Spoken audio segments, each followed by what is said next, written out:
there are some very fascinating things about Bitcoin as a digital currency. Rather than the current fiat system, Bitcoin has a finite supply, 21 million. Only 21 million coins will ever be minted and will ever be created. You might ask how these coins are created. Well, you have ASIC chips that are solving extremely complex math problems all over the world. Every time this group of computer chips tries to solve a problem, there's a 50-50 chance, no matter how many times it has attempted the problem, that it will get the answer right. Once a computer solves a problem, all of the other computers take notice. They recognize, applaud that computer in consensus for solving the problem, and distribute Bitcoins to the miner that has effectively solved this binary equation.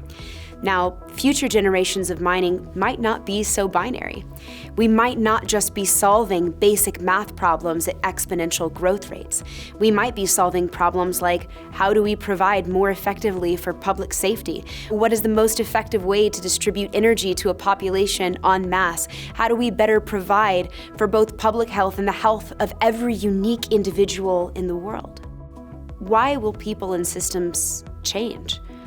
Away from current government and from current infrastructure, from using traditional monetary policies and currency? Well, really, the change is already here.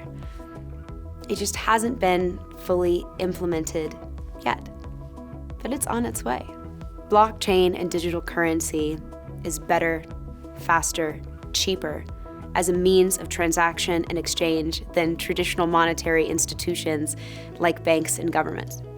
If I can send a piece of value, a store of value from me to you for less than a penny or for more than a penny, it's still more friction-free than having to go through both a government as a fiat intermediary and a bank, and the many layers of payment processing like Western Union that are enabled around this exchange of value across our planet. Those who benefit from entrenched institution will also see rewards brought on by the growth of emergent and exponential technology. And that is the fundamental incentive that we need to enable this new systems change.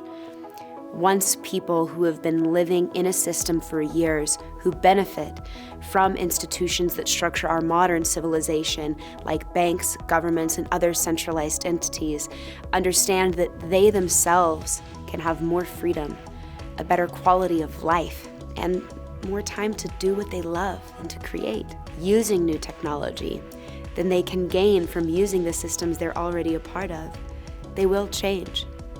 At the end of the day, I think humanity wants something simple. We want what we are, and that is love and creation. We merely have to enable technology to have the right incentives to allow us to be free.